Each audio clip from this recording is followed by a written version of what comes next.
Hey, Mike here. I just wanted to let you know that you can listen to Dark Poutine early and ad-free on Amazon Music, included with Prime.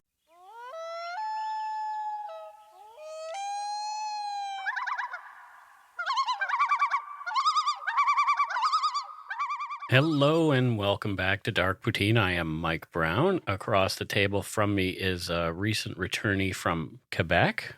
Montreal. Matthew Stockton, how are you? Good. How are you? I'm not too bad. I flew in last night, and boy, are my arms tired. Yeah, you were taking pictures as you were flying. Yeah. I love that we can do that stuff now and post things on the internet and have internet as we fly. It's really kind of neat.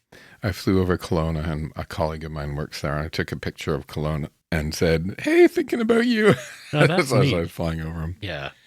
I probably heard you fly over last night. Zoom. Just a reminder, so you're not searching for us next week, Matthew and I will be taking a break on September 26th, much needed, because Matthew, you are now going to the UK to visit family, and it's not planned because of what happened recently, but it's just sort of serendipitous that you'll be there. Yes. During the big funeral for the Queen. Yeah. So, I'm wondering if Justin and I can spend a bit of time to go visit her body lying in state. Yeah. That would be... We were both... royalists? Loyal to her. Yeah. Mm-hmm. So yeah, no episode of Dark Poutine on the 26th of September, and we will be back on October 3rd, 2022. It's going to be October. I know. Of the year 2022. Yeah. That's insane. Halloween episode is coming up. We're entering like the last quarter of... Yeah. I almost said of the fiscal. Sorry, I've been in office meetings all week. Yeah. It's the last quarter of the fiscal, people. Anyway, yeah, let's get on with it. Let's get on with the show. The views, information, and opinions expressed during the Dark Poutine podcast are solely those of the producer and do not necessarily represent those of Curious Cast, its affiliate, Global News, nor their parent company, Chorus Entertainment. Dark Poutine is not for the faint of heart or squeamish. Our content is often intense, and some listeners may find it disturbing. We are not experts on the topics we present, nor are we journalists. We are ordinary Canadian schmucks chatting about crime and the dark side of history. Let's get to it. Put on your toque, grab yourself a double-double and a Nanaimo bar. It's time to scarf down some Dark Poutine. You are responsible for obtaining and maintaining at your own cost all equipment needed to listen to Dark Poutine. Dark Poutine can be addictive. Side effects may include, but not be limited to, pausing and questioning the system, elevated heart rate, pondering humanity, odd looks from colleagues as you laugh out loud at work, family members not into true crime worrying about you. Positive side effects may include some perspectives and opinions that you disagree with, as well as some wokeness and empathy. If you don't think Dark Poutine is for you, consult your doctor immediately.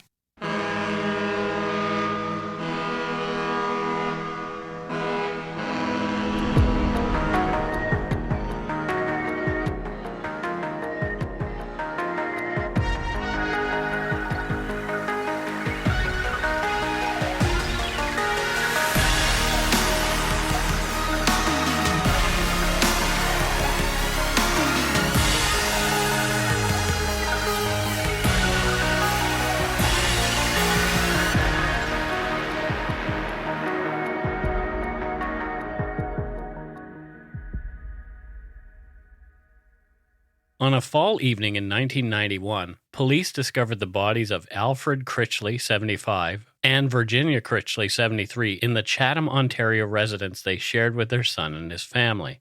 The couple had been brutally stabbed. Alfred was unconscious but alive, and Virginia was barely alive as well. Virginia died in the ambulance on the way to the hospital, and Alfred died later in the hospital, having never regained consciousness. After a brief search, the couple's grandson, Jasen Pangburn, 19, was discovered partially buried in a nearby ravine. Jasen had been executed with a single gunshot to the chest from a .22 calibre firearm. Thanks to Virginia's dying words, suspicion fell on two youths who'd been acquaintances of Jasen Pangburns. Jasen Shawn Cofell, 18, and a 15-year-old accomplice we'll call CB. You're listening to Dark Poutine episode 237, Murder in Chatham, Virginia and Alfred Critchley and Jasen Pangburn. The name of the accomplice is available online. It's on CBC and all that kind of stuff. Right. But he was charged and convicted as a young offender, so I'm not entirely sure why his name is available. So I just left it off. And anybody else who was a young offender at the time, I left off their names as well. It's really easy to find out who they were, but I don't know why that's of interest to anybody. But if our listeners want to find out, all they have to do is Google. Yeah, well, all you have to do actually is click the link to the court documents that I have at the beginning of the show notes. This case was brought to my attention by Lumberyarder Stephanie Saw, who shared a link about the case in our case suggestion thread. So thank you, Stephanie. The city of Chatham, Ontario, now part of a single-tier municipality called Chatham, Kent, began as a naval dockyard in 1792 as it straddles the Thames River. And we've talked about the Thames a number of times. Yeah, I'm really surprised that you've written one on Southwestern Ontario instead of me, because this is my neck of the woods. I know it is, and I thought I would scoop you on this one. The town was named after William Pitt, the first Earl of Chatham. It was built as a naval dockyard, a characteristic shared by Chatham, Kent, England. In England, the name Chatham came from the British root chetto, for forest, and the Old English ham, meaning town. Thus, the name means forest settlement. The current municipality of Chatham, Kent was created in 1998 by the amalgamation of Blenheim, Bothwell, Camden, the city of Chatham, township of Chatham, Dover, Dresden, Erie Beach, Erie, Harwich, Highgate, Howard, Orford, Raleigh, Ridgetown, Rodney, Thamesville, Tilbury East, Tilbury, Wallaceburg, Wheatley, and Zone. And it's really weird. All these names are English names. Of course, it's every single one. Southwestern Ontario. So yeah, this is totally my neck of the woods when I grew up, and this is kind of strange because I bet you Alfred and Virginia were called Ginger and Al. Probably. And that's my parents' names. Oh, weird. Yeah. According to the area's entry on the website areavibes.com, in stats taken from Statistics Canada data, Chatham, Kent's crime rate is slightly higher than provincial and national averages per 100,000 people. And that gives it a D grade for crime. But the cost of living is A+, and its livability attracts more families to the region. A higher crime rate is often an indicator of an area's growth. And Surrey, for example, is one of the fastest growing cities of Canada, and we're all well aware of the crime rate here. Around 5:30 p.m. on the evening of October 18, 1991, a neighbor who wanted to remain anonymous in the home next to 697 Grand Avenue East in Chatham heard someone pounding on his front door. He'd only been home for 15 minutes and was in the shower when the knocking started. Thinking the pounding would stop, the neighbor continued with his shower, but whoever it was persisted. The man covered himself and went to answer the door. The person who greeted him was Constance Connie Pangburn, the daughter-in-law of the Critchleys and his next-door neighbor. She was extremely upset. The neighbor later told the Windsor Star newspaper, quote, "Connie said, 'Call the police. My father-in-law is unconscious and my mother-in-law is lying on the ground.' She said her father-in-law was in the bathroom and her mother-in-law was in the kitchen. She said her mother-in-law was in a puddle of blood," end quote. The Critchleys had just moved from Lethbridge, Newfoundland a few weeks earlier. I didn't know there was a Lethbridge in Newfoundland. I did not know that either until I had started research I for only this. think Alberta. When I saw that word, I was like, I'm from Alberta. I'm like, no, Newfoundland. Yeah. Cool. They'd lived on the rock for 10 years, but Virginia's health was failing, so she wanted to be closer to family, which included their son Richard and his wife Connie and grandson Jasen. While Richard, a construction worker, renovated their house to build room for the Critchleys, Virginia, his mother, and Richard's stepfather moved in with the Pangburn family. The home was right next door to the Colonial Motel, which Virginia had owned and run before moving away to Newfoundland a decade earlier. Do you know where that is, the Colonial Motel in Chatham? No. Okay. No, I know where a few of these other places are that you mentioned, though. Okay. Connie had biked home from her work at a local daycare. She left work at 5 p.m., and the bike ride took around 20 minutes. She rode into the driveway, just as she did every day. The family cars were in the driveway. Nothing seemed out of the ordinary. But Connie noticed the front door was unlocked and ajar, which was odd. When she went inside, she called, "Hello," but no one answered. She then noticed the family dog didn't get up to greet her as it always did. It just laid there, kind of cowering. Oh, that's so sad. Yeah. Something felt very off. Connie was horrified at the shock of finding her in-laws on the floor and seeing their blood everywhere. From court documents, quote, Mrs. Pangburn saw her father-in-law, Mr. Critchley, lying on his side in the main floor bathroom. He was breathing but unconscious and had blood on his face. On entering the kitchen to use the phone to call for help, she found Mrs. Critchley lying on her back in a pool of blood, still conscious but breathing laboriously, end quote. Not knowing what else to do, Connie fled next door and asked for help. The neighbor recalled that on his way home, he'd passed an OPP cruiser parked on the street just a few hundred meters up the road. Connie had ridden past the car too.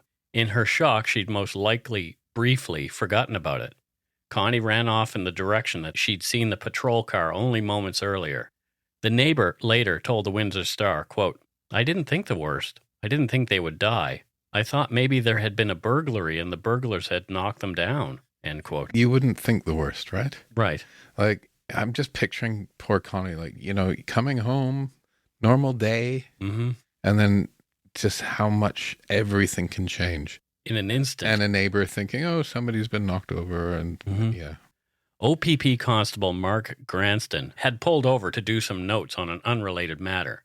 He was riding away when Connie Pangburn ran up to his car and pounded on the window, begging him to come with her, that something had happened to her in-laws. Connie ran back to the house and Constable Granston followed her.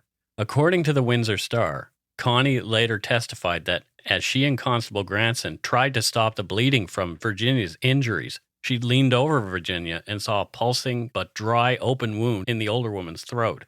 Virginia's skin, she recalled, was ashen and gray as the life ebbed out of her into what Connie called a pudding-like puddle of blood on the floor. Connie asked, "Oh, who did this to you?" Virginia, weakened, didn't respond verbally but held up her index and middle finger, the Western sign for the number 2. Connie asked Virginia if it had been men, and Virginia managed her last word, boys, and soon lapsed into unconsciousness. Wow. That's almost like from a movie when, there's like one last hint given. But for her to be able to help set the direction to get some justice for what's happened to her is amazing. I feel so bad for them already. I think because I kind of, named after like the same names of my parents and sort of where I come from, I'm just like, oh my God, like this is going to be completely senseless, isn't it, Mike? Yep. Connie's son, Jasen, was also not at home, which was odd. He was always home before supper. She immediately knew the whole ordeal was nowhere near over, at least not until she had her son and her daughter, Julie, back with her safe. Julie, the Pangburns' daughter, had thankfully not been at home at the time of the murders and was unharmed. But Jasen was missing, along with a number of firearms from the home that belonged to him. Alfred's wallet was gone too. Constable John Melnick and his tracking dog working around the Pangburn residence and on neighboring properties in the hope of tracking whoever had murdered the Critchleys found something. In an overgrown area across the road at approximately 8:30 p.m. that same day, Jasen Pangburn's body was located in a ravine area. Connie, Richard, and the rest of the family were beside themselves with grief. When neighbors in Chatham got wind of the third body's discovery and that it had been Jasen, the rumors started. Some folks chattered that perhaps the whole affair had been a murder/suicide, with Jasen, for some bizarre reason, killing his grandparents and then himself. Those who truly knew the family didn't consider that option for a moment. There's a small town for you. Yep. Yeah, small town. News, the wrong news, travels so quickly. And we still see it. I see it a lot, actually, with what went on in Nova Scotia in 2020, in April of 2020, when the 22 murders happened. We saw that, and we're still seeing it. People make a lot of assumptions on things. It's because information isn't flowing readily. Yeah, and somebody makes an assumption. Yeah. The other person changes that or adds to it, and it becomes, this was what happened. Yeah, it's like the telephone game. Yeah. People from Lethbridge, Newfoundland, a small town of only 400 people from which the Critchleys had recently moved, were floored by the news that Virginia and Alfred had been murdered. According to the Windsor Star, quote, Mrs. Critchley, who had undergone 5 heart bypass operations, was advised by a doctor to give up the strain of climbing her hillside cottage in Newfoundland, a former Lethbridge neighbor said. 5, yeah. 5. She survived 5 bypass operation. Those are like, that's like open heart, Yeah. isn't it? Mm-hmm. At that time, for sure. Yeah. That poor woman. That's a lot of surgery. Yeah. They were wonderful, excellent neighbors, said Florence Bailey of Lethbridge. Alfred was a carpenter and very active in the community, but Virginia stayed home most of the time because of her heart condition. Mr. Critchley walked with a cane, end quote. At the time of her murder, Virginia Critchley was recovering from yet another surgery. The couple were a threat to no one. So some, or two, since she's held up her fingers, Yeah. boys thinking they're big men, killed an older gent with a cane and a woman with a heart condition. Yeah. There's so much bravery and yeah. You're being sarcastic. Right, yeah. Court documents indicated the extent of the injuries that the three murder victims suffered. Quote, autopsies were performed on Jasen Pangburn, Alfred Critchley, and Virginia Critchley.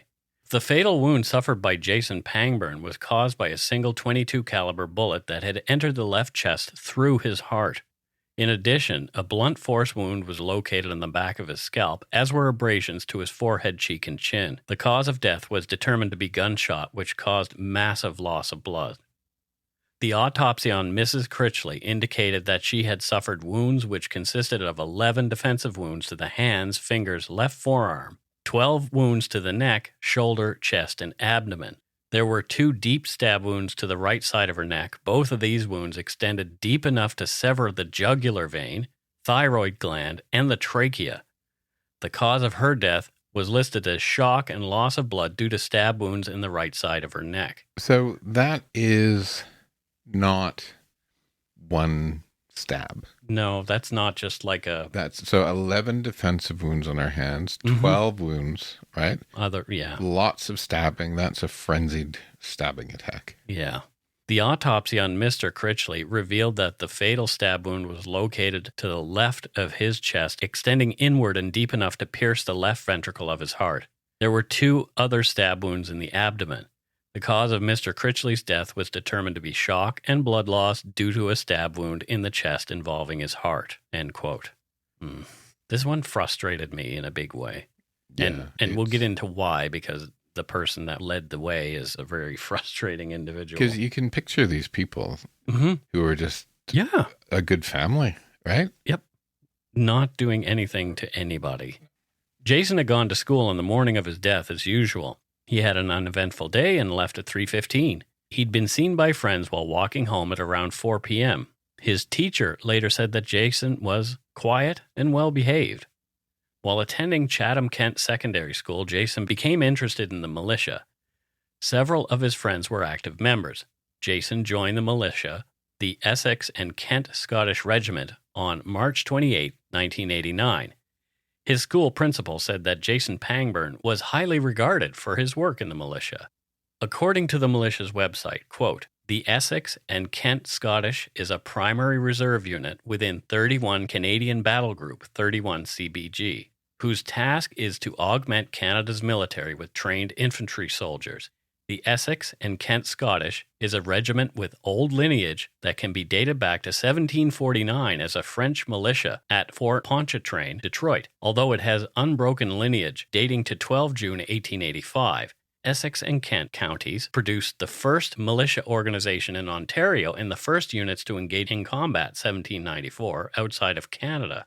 The Essex and Kent Scottish is always hiring intelligent, fit, and confident men and women with an interest in dynamic and challenging training as infantry soldiers. Primarily, new members are high school or university students with time to work 1 evening a week and 1 weekend a month during the school year, September to May. Within the first few years of service, new members must also be available to attend full-time courses during the summer, July to August, where technical skills are acquired for employment on operations and training during their part-time training year, end quote. So my grandfather was a member of the Essex Scottish. He fought at the Battle of Dieppe, one of the big Canadian battles. Dieppe is one I think we might do for Remembrance Day this year, because that's a tough one. I'll be able to tell you lots of stories. There you go. Good for this kid, right? You know, it's... He's trying to make something of himself and be of service. Sounds like he was doing well in school, and he was joining kind of the army, right? Yeah. During his training, Jasen obtained a firearms acquisition certificate, which allowed him to purchase a variety of firearms and ammunition. He would often target practice with some of his militia friends in a wooded area by the Thames River, several hundred yards east of his residence.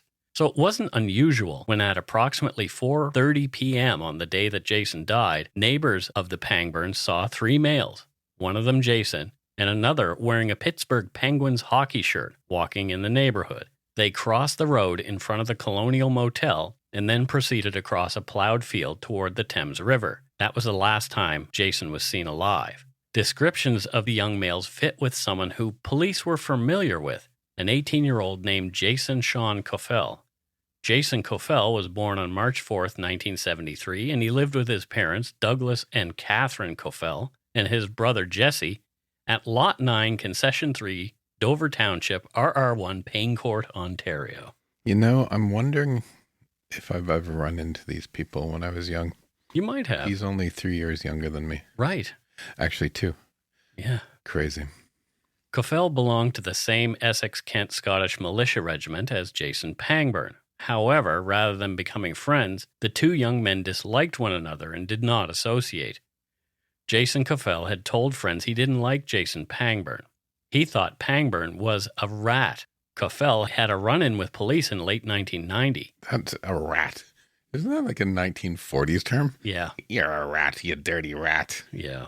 In 1990, Detective Fred Lachine of the Chatham Police Service had pulled Cofell into an interview room. The detective told Cofell that someone had claimed Cofell was dealing in stolen firearm. The detective let slip that it was someone else named Jasen who had been their source. Cofell denied the allegations, but it was that piece of information and another conversation that he overheard later that led him to believe that it had been Jasen Pangburn who had turned him into the police. Jasen Pangburn and other militia members were having a conversation within earshot of Jasen Cofell, and Jasen Pangburn was explaining to them about how to use Crime Stoppers to report a crime. Okay. During an investigative interview, Jasen Pangburn's family brought up a strange occurrence that had happened about a month earlier. From court documents, quote, "A man who was partially dressed in camouflage clothing, calling himself Jasen, went to the Pangburn home and asked for Private Pangburn. Constance Pangburn did not know this fellow, but directed him to the backyard where her son was helping his father. After the man had left, her son came into the house and told her that, quote, he did not like this guy, that he was crazy, end quote." 2 days after the murders, Cofell had put himself into the investigation in a tangential way. He called police to report that someone had broken into his parents' home and stolen all of his guns and knives. That's going to backfire on him, isn't it? Yes. Why do they do that? They think they're going to throw them off the trail by like actually highlighting and getting in touch with them. And it could be an egotistical thing, Right? where they in part want to be involved in the investigation in some way, shape, or form because they can't just let it go. Because a narcissist has to be into the whole thing. And they can't just STF you. yeah, in a way he wants credit, but he doesn't want to be caught. Oh, I don't like this person. Police decided they had to talk to Jasen Cofell further. They interviewed Cofell and his friend, 15-year-old CB. Based on what the pair had said, and thanks to other evidence the police had collected, they felt they had enough. On November 1st, 1991, Jasen Shawn Cofell and CB were arrested. Cofell and CB were charged with 3 counts of first-degree murder in the deaths of Virginia and Alfred Critchley and their grandson, Jasen Pangburn. More after a quick break. Hey, it's Kaylee Cuoco for Priceline. Ready to go to your happy place for a happy price? Well, why didn't you say so? Just download the Priceline app right now and save up to 60% on hotels. So whether it's Cousin Kevin's Kazoo Concert in Kansas City, go Kevin, or Becky's Bachelorette Bash in Bermuda, you never have to miss a trip ever again. So download the Priceline app today. Your savings are waiting. Go to your happy place for a happy price. Go to your happy price, Priceline. If you're looking for a smoking gun, I can absolutely guarantee you will not find it. In October 2001, a series of letters filled with a deadly powder called anthrax were dropped into the U.S. mail system. What started as an unprecedented case turned into an unsettling mystery. Who sent these deadly letters, and why? From Campside Media and Sony Music Entertainment, I'm Josh Dean, and this is Cover Up Season 4, The Anthrax Threat, available now.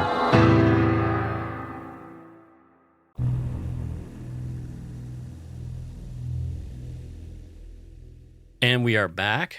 Matthew, thoughts so far? This is one of those ones where the word why is big in my head. Yeah. Some of the stories, there's like a bit of a looping story between people. This is just why. It's feeling so senseless. I mean, all murder is senseless. Yeah. But this one particularly feels like it. Presented with the evidence against them gathered so far, Jasen Cofell and CB slowly began to relate to the police the details of what had happened in the little house beside the Colonial Motel on the late afternoon of October 18, 1991. Jasen Cofell admitted that he'd killed Jasen Pangburn and Mr. Critchley and Mrs. Critchley. He described how he'd gone about killing them. It was also during this interview that Cofell told police that they could find the stolen guns in a specific ditch near Dover Township. But when police searched the location, they found nothing. Jasen Cofell had sent them on a wild goose chase. No matter, though, they'd get the evidence they needed. On November 3rd, 1991, police went to the home of Jasen Cofell's parents, Douglas and Catherine. They had a search warrant in hand.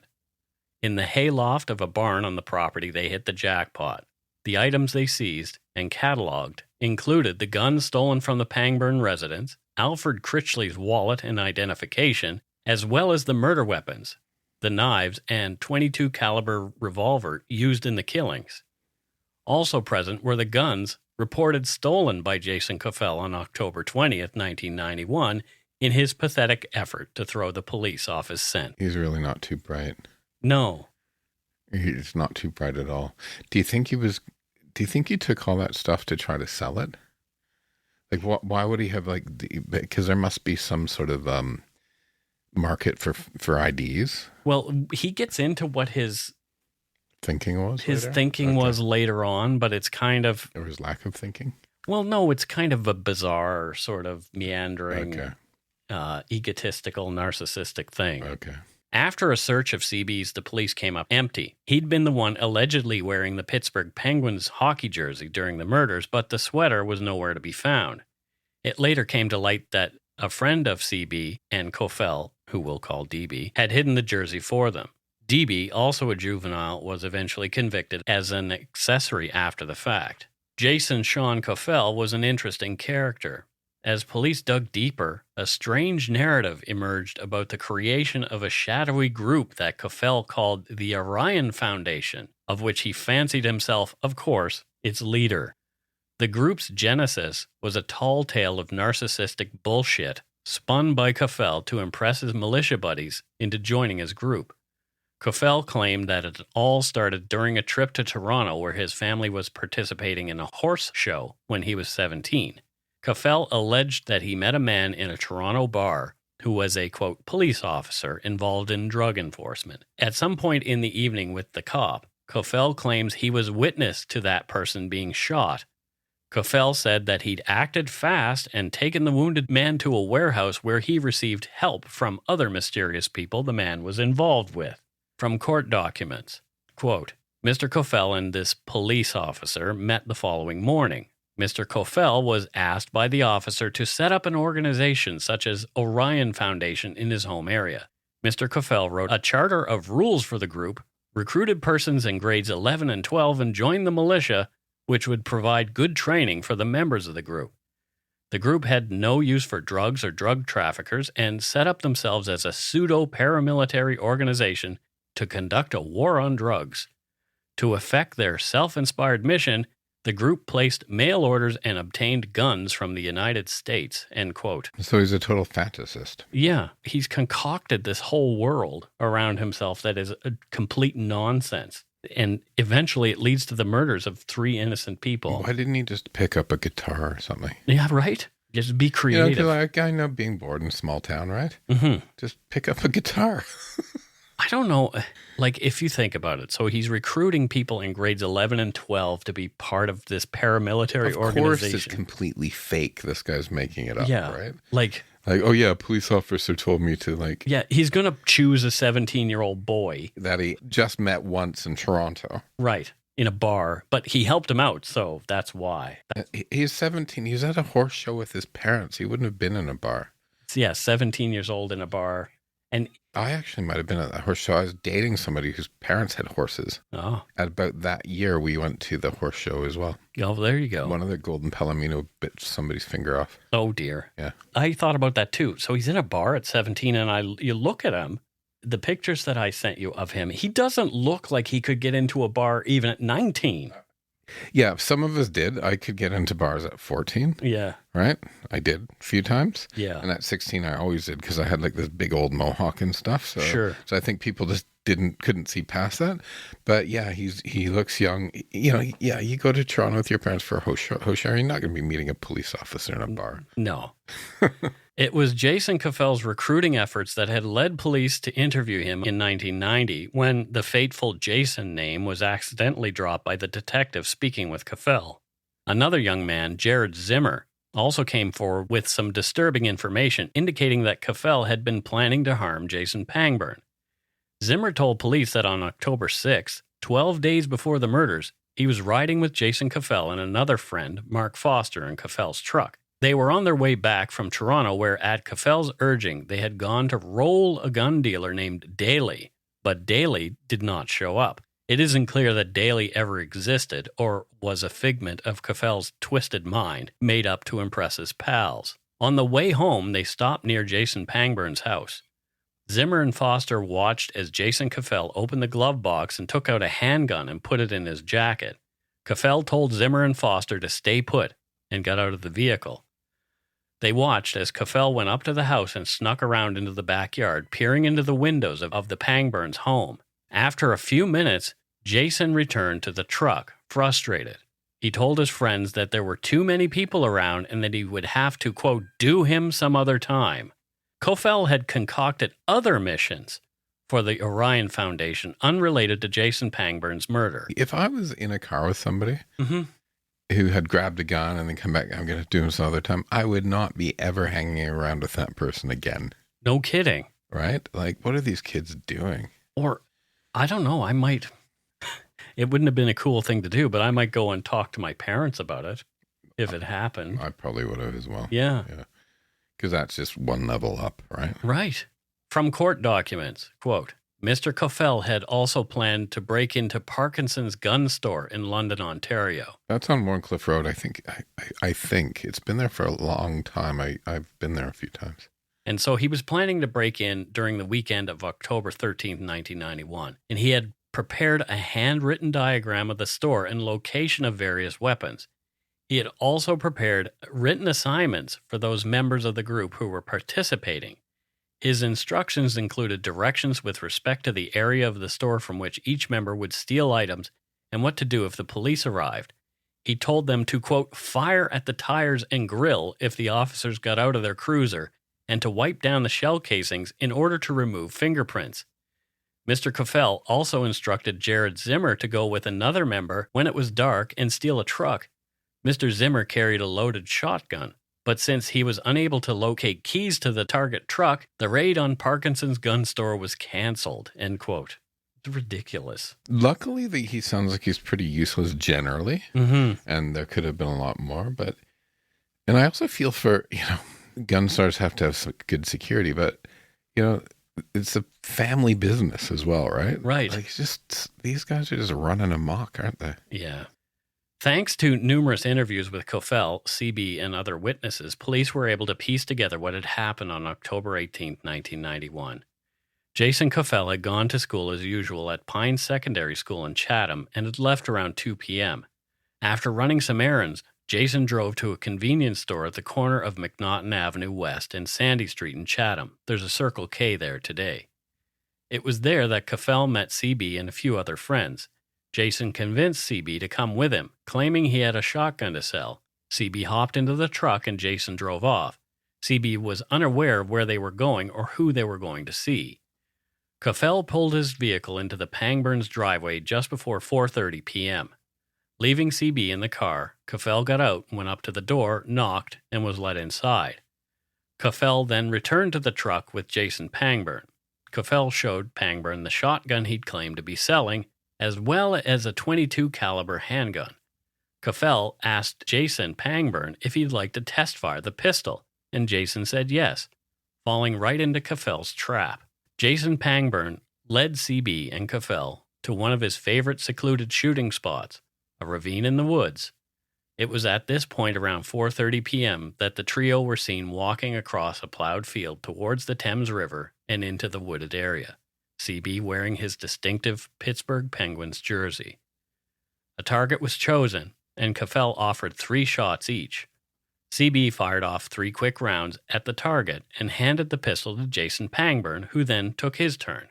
After taking his 3 shots as agreed, Pangburn handed the firearm back to Jasen Cofell. Cofell took 2 shots at the target and then turned quickly, shooting Jasen Pangburn in the left side of his chest. Contrary to what Hollywood shows us, people do not just drop after having been shot. This was so for Jasen Pangburn. Stunned and staggered, he managed to run a brief distance.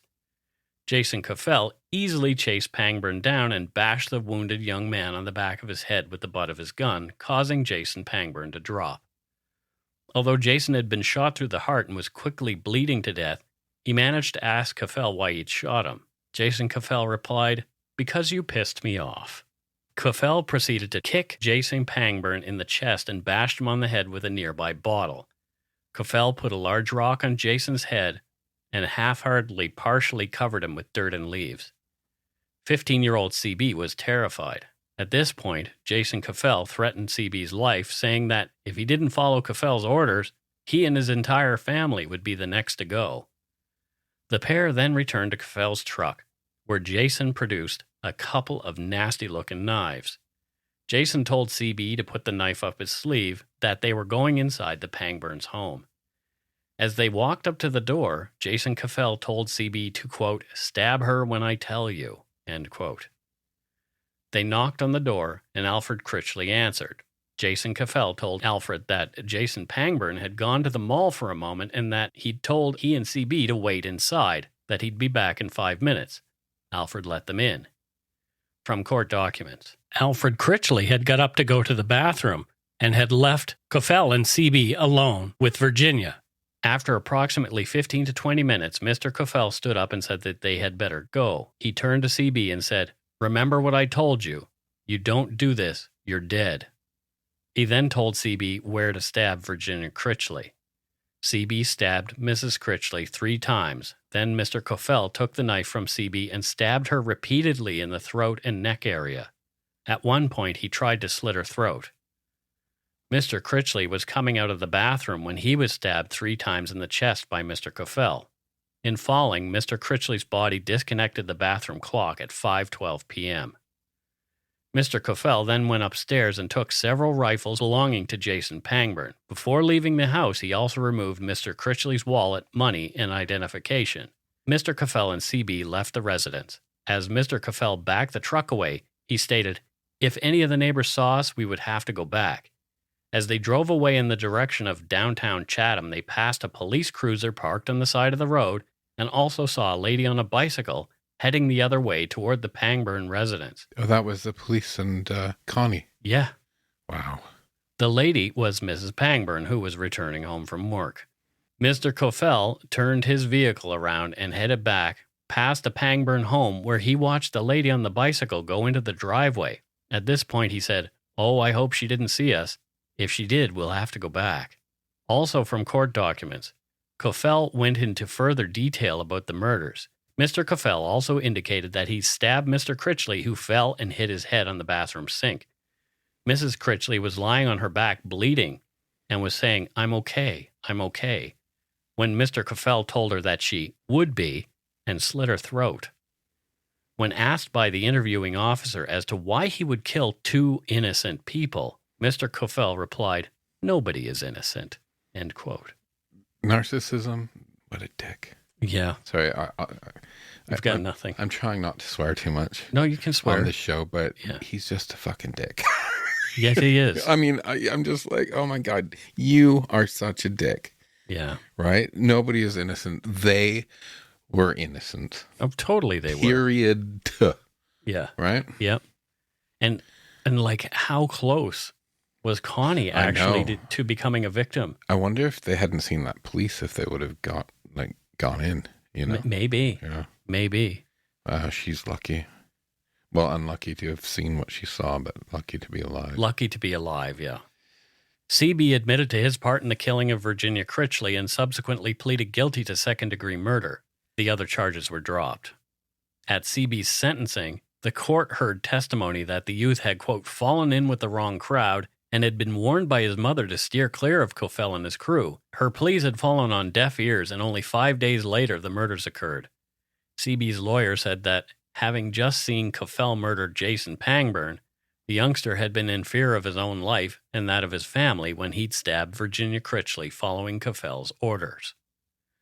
According to the Windsor Star newspaper, quote, pre-sentence reports delivered to Judge Larry DeConing said the teen suffered from feelings of inadequacy because of the absence of his father, who died 10 years previously, and the recent departure of an older brother who left the family home.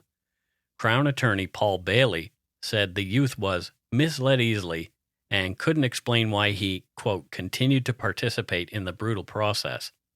DeConing also considered 12 statements from the victim's family before making his decision, end quote. Ultimately, the judge threw the book at CB, giving him the heaviest sentence possible for a young offender, 3 years in prison. The judge then said that this was, quote, the most tragic case I have ever dealt with in nearly 18 years. Cofell's trial was held in nearby Goderich. His attorneys had argued that due to coverage in the press and strong local beliefs in his guilt for the murders, he might not receive a fair trial in Chatham. Goderich isn't that far from Chatham. They would have had the same news. Yeah, right? I guess, but maybe a different jury pool. Yeah, probably a different jury pool. Among other witnesses, Jared Zimmer testified at Cofell's trial that on October 13, 1991, Jasen Cofell spoke to a group of 4 friends about silencing Jasen Pangburn and getting revenge on him for, quote, snitching. All 4 discussed different methods of getting rid of Jasen Pangburn. It was Jasen Cofell who suggested killing him gangland style by killing everyone in the house. Jared Zimmer was later convicted of possession of a weapon dangerous to the public peace. On November 17, 1992, Jasen Cofell was found guilty and convicted of 3 counts of first-degree murder. He was sentenced to imprisonment for 25 years concurrent on each count with no possibility of parole until those were served. Jasen Cofell participated in courses and counseling while incarcerated and began to go through the motions suggested in his rehabilitation plan. In a 2007 application for early parole, psychiatric reports given to the court described a disturbed young man from court documents. Quote, one interviewer noted the degree of joviality Mr. Cofell displayed in discussing the murders. At times, Mr. Cofell attempted to indicate he could not remember the details, but at the same time blamed CB. He stated that it was CB who had suggested that they return to Mr. Pangburn's home to obtain additional guns. Mr. Cofell stated that he was punched by Mr. Critchley and that he stabbed Mr. Critchley in reaction. It is noted in the report that Mr. Cofell described these events with a smile and no hint of remorse or regret. There was no evidence that Mr. Cofell suffered from thought disorder, delusions, or hallucinations, end quote. Sounds like a real prince. And, okay, well, you know, if I was Mr. Critchley, I'd probably be punching him too because he stabbed my wife. Right. So Mr. Critchley was in the bathroom, I guess, at the time. It's not my fault because he punched me. Because you just murdered his wife. Right. He probably didn't get punched at all. I hope he got one in at least. Yeah. Dr. A. McDonald, a psychiatrist who had dealings with Jasen Cofell, wrote, quote, there is evidence of a mixed personality disorder with predominantly antisocial and narcissistic features as well as some obsessive features. At times, the patient appeared to be presenting a somewhat feeble effort at feigning psychiatric illness. This was not persuasive. Although no management problem at this facility, he did show rather obvious amusement and disdain of sicker co-patients. I am very doubtful that this young man is a candidate for any known form of psychiatric treatment. He is strikingly devoid of normal moral sensibilities, and this is a capacity which psychiatric treatment is not generally successful in inducing in someone inherently lacking in it, end quote. So a psychiatrist is saying, there is no way for us to treat this person. Yeah. The families of the Critchleys and Jasen Pangburn were not in favor of Cofell's early release, of course. They shared victim impact statements with the court. Jocelyn Cessford, one of 8 daughters of Alfred Critchley, wrote, and that number hit me hard when I read that, 8 daughters. So it's not just, there aren't just 3 people murdered as usual. There's always this ripple effect. All the kids, all pain. The grandkids. Yeah. Right. Jocelyn wrote, quote, "This is not an easy tape to make, but I do this because I want people to know that my father meant so much to me and my children and to my family. Dad and I had a lot of things in common, and losing my father was like losing another half of me, another part of me, of who I was. My father and I often sang in church. My father also did some preaching, and I in turn followed in his footsteps. My dad and I loved to fish. We could talk about anything. He was a very smart man. I remember back to that day, that Friday evening, just after 5 o'clock, when my sister called me and told me that this terrible, terrible thing had happened, in that my father was alive, but just barely. Virginia was already dead. They hadn't yet found Jasen, and all I could do was just scream. I couldn't even speak. I just gathered my children around me, and we knelt down and we just prayed that if it was God's will, that he would save my dad, but it was not to be. I remember calling my sister Gladys, and I heard her screaming on the phone. But the impact didn't really hit me until I was driving home. It takes me about an hour to drive from her place. I remember it started to rain. I just pulled the car over to the side of the road because I started to cry so hard I didn't want to get into an accident." Oh, I'm getting actual little tears in my eyes hearing this. This is not easy. I just had to scream and pound on the steering wheel because I couldn't believe that anyone could just take lives so irresponsibly, so randomly, for no reason. My kids adored their grandfather, and so it was hard to see them suffer and to hold them when they were crying and wondering why anybody would want to hurt their grampy. There was nobody to be with my father to hold his hand. He had to die by himself, and that's not what we wanted for our father. At the funeral home, I saw my father in his casket. Now all I wanted to do was run to him, open his shirt, thinking that if I could kiss him and annoy him with my tears, somehow he would come back to life. I looked at Virginia, and I looked at all the cuts on her hands and the slits across her throat and wondered how anyone could do something so horrible. And doing that to Jasen, whose life hadn't even begun. It had been taken away for what? I wish I could tell you more about him, but I will close with just asking you to please not let this guy walk away after serving such a small amount of time for such horrendous crimes. He took away what I can't get back. Neither has he come to this family to even ask for forgiveness. That says a lot to me. It speaks volumes. Anyone who is truly repentant would certainly want to ask for forgiveness, and so I ask you to hear this tape and please to honor us and to honor our family." End quote. Oy vey.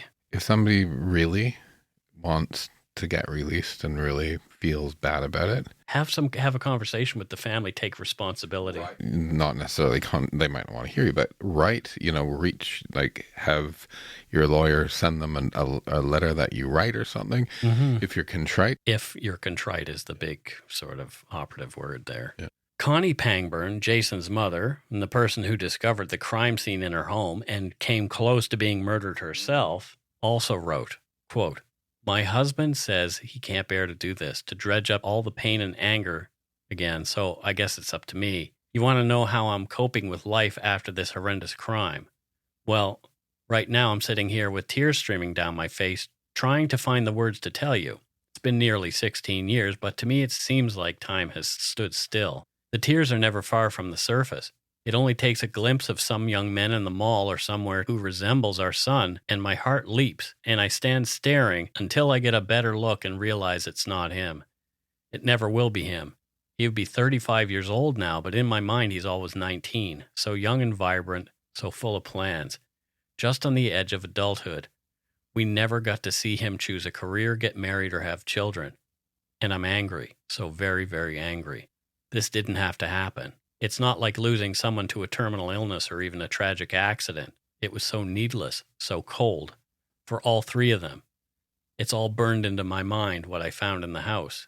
The events of the following days play through my mind like a nightmare. Alfred Critchley was a sweet, kind man. As for Virginia, my mother-in-law, I loved her very much. She was a stately, commanding presence, and in any gathering, she was interested in world events and often wrote to political leaders and other world figures. At one time, she served on Canada's Housing Design Council. She had a big heart and loved to help people in need. She was a great cook and was happiest when she was feeding people, especially children of families down on their luck. And our son, Jasen, what kind of boy was he? Jasen was a great kid, and he would have been a wonderful man. He was artistic and started winning art contests while in kindergarten. At age 8, his favorite author was Pierre Berton. He read several Berton books that year, including The Last Spike. His final fall in school, he told me he had decided to graduate and join the army and go to university and study history. He wanted to be a war historian. Jasen was a nice, well-liked boy who had many friends. He was still attending church and still came for a hug and kiss goodnight. I know he wasn't perfect, but he was still a great kid and I miss him so much. So what about now? Am I afraid for the future? Very definitely yes. Sometimes when I answer the phone and nobody is there, my imagination runs wild and I wonder if it's a killer on the other end. When the doorbell rings at night, I wonder if it's him. I've lost much of my enthusiasm for life. I have a lot of anger. This is the worst thing that has ever happened in my life. Our whole family has been changed because of it. I look at things very differently now, but I will survive this. My husband and I have great faith in God. We also have a network of great friends and family, end quote. Jasen Cofell's early parole application was denied in 2007. Good. Yeah. Over the next 9 years, though, things changed. From CBC News. Released to a halfway house on parole in 2016, Jasen Cofell was required to avoid direct or indirect contact with any members of the victim's family, avoid association with anyone involved or believed to be involved in criminal activity, and avoid association with any person known to be or believed to be a member of the Canadian Armed Forces, end quote. In the ensuing 4 years since his day parole was granted, Jasen had apparently done enough to secure his freedom, according to the parole board at least. After a hearing in January 2020, Jasen Shawn Cofell was given full parole. Cofell claims he's a changed man. From an article in the Chatham Daily News after Jasen's release, reporter Elwood Shreve quoted Cofell. Quote, Cofell said people often believe inmates don't have the capacity to change. So when they come out, even though they want to change and they try to change, often they're not given the chance because all society wants to see is the person that went in and not the person that's come out, Cofell said. That's their issue, not ours as a society, though. Right. Like, I do believe in, I've spoken about this, but sorry, right? It's, you're going to have to deal with that. You murdered people. Right. People are going to hold grudges. Yep. Absolutely. And you have to build that trust. So, don't try to change society. Actually, just try not to kill somebody in the first place. Right. Cofell went on to say, quote, I believe that I spent my time in there wisely and spent a lot of time bettering myself so that when I do try to reintegrate, and I'm trying to reintegrate, that I am able to manage and able to function within society despite hurdles that are put up, end quote. Like, look at that. So, do you know how I decode this? Okay. It's narcissism again. Mm-hmm. It's, you guys are going to give me hurdles, and I hope I can manage, and society doesn't give people a chance. Right. Well, too bad, buddy.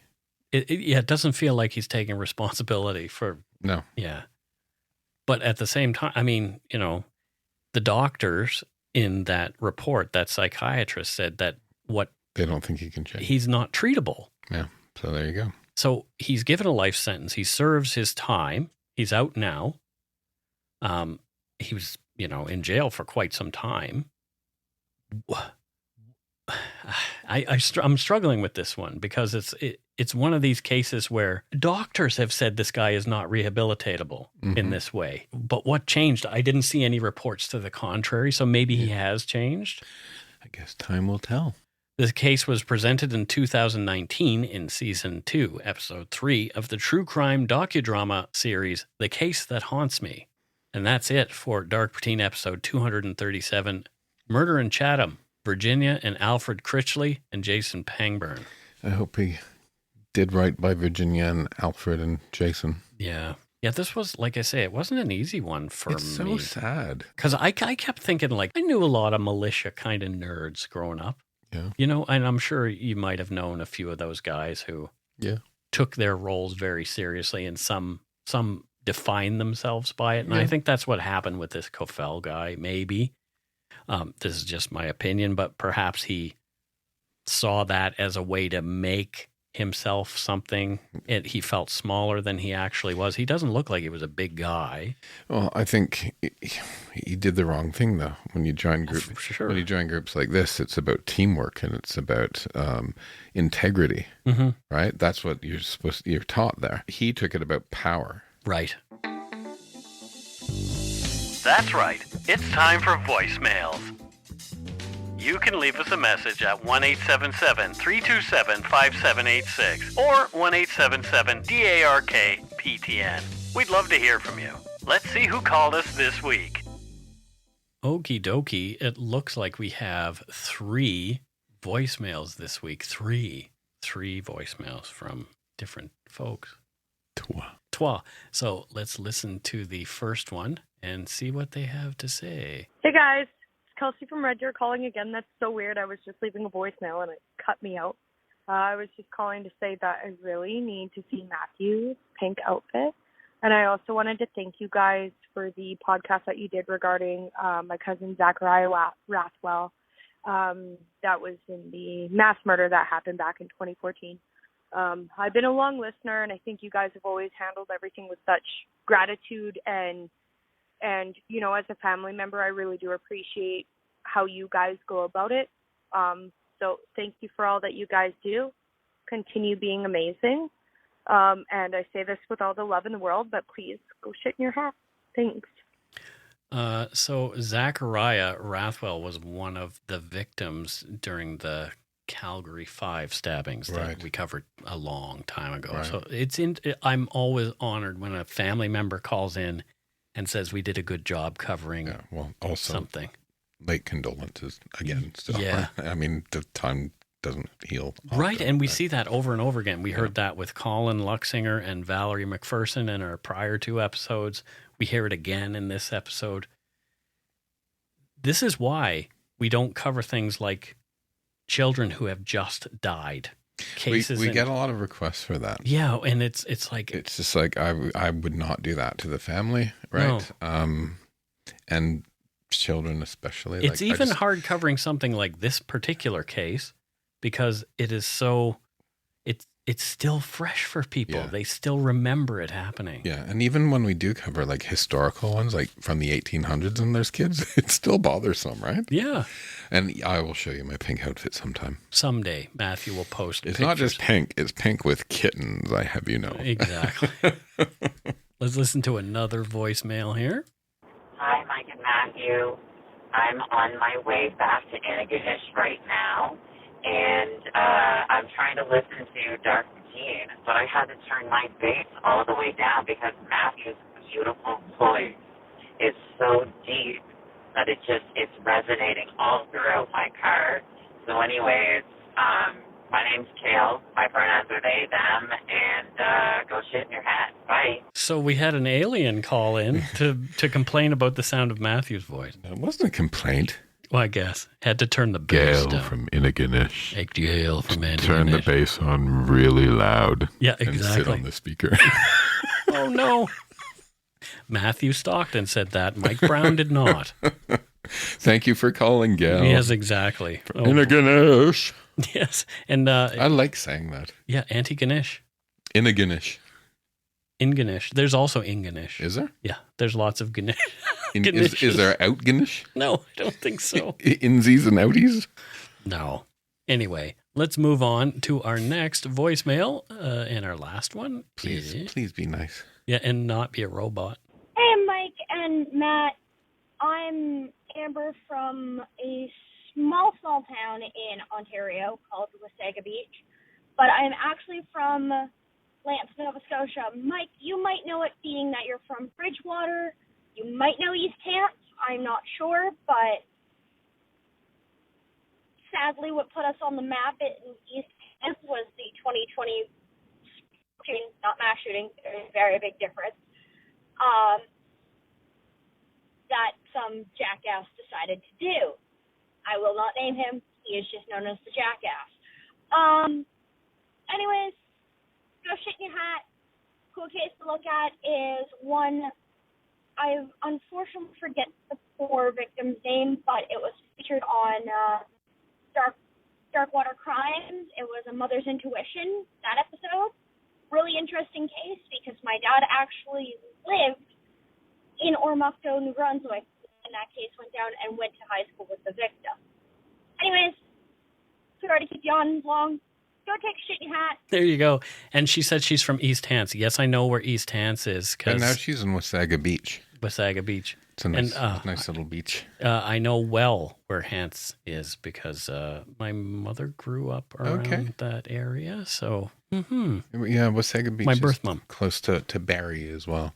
There you go. On the water. I've been there. Nice. I've sunbathed on Wasaga Beach. My friend Dana owns a sports bar in Barrie, Ontario. Yeah? Yeah. Dana's sports bar? No. Is Dana a boy or a girl? Dana is a girl. Okay. Because they're boy Danas as well, you know.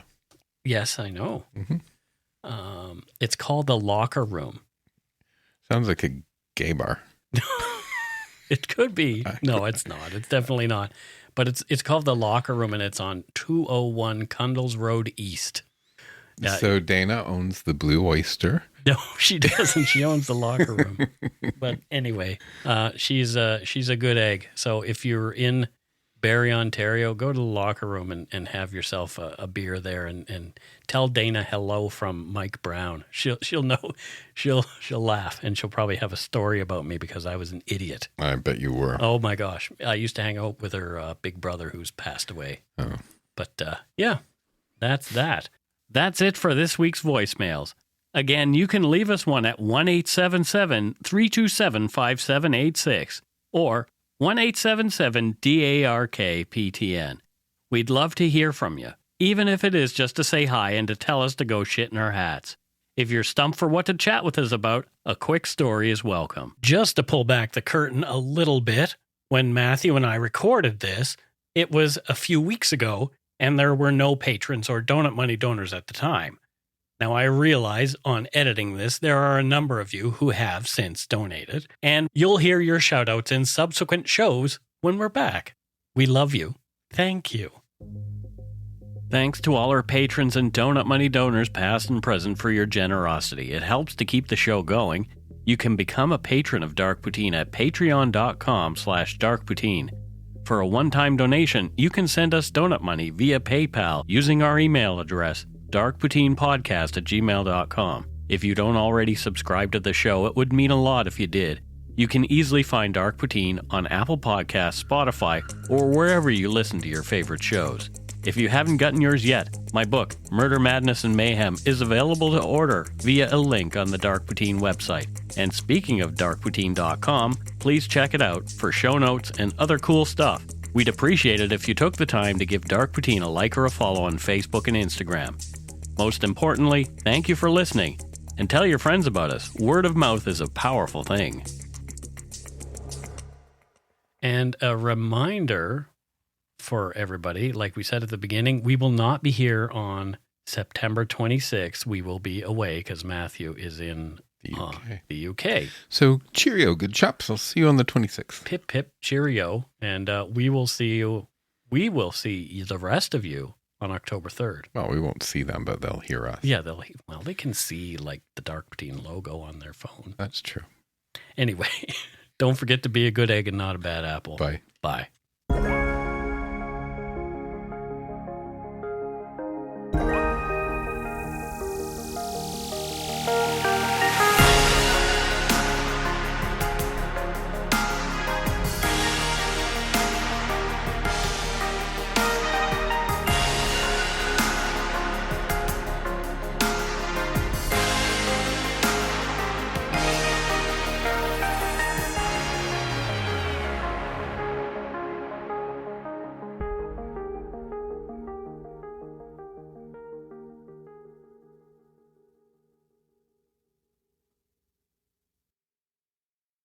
Hi, it's Shauna, and I might be a bad parent because my kids think French fries are vegetables. Hey, it's Ryan, and I might be a bad parent because I went out for wings when my wife was in the hospital after giving birth. Johnny here. I might be a bad parent because in my house, the tooth fairy gives pocket change. But we're not alone. Len emailed us and said his 6-year-old daughter's Tarzan moment going from love seat to lazy boy by curtains made him more proud than any dance recital. And Andy left his 2-year-old at the rink. All right, guys, I'm sure we're not alone. Like Andy's kid. For stories and confessions like this, make sure you check out our podcast. It's called Bad Parents, and it's available wherever you get your podcasts. I left a glove at the rink.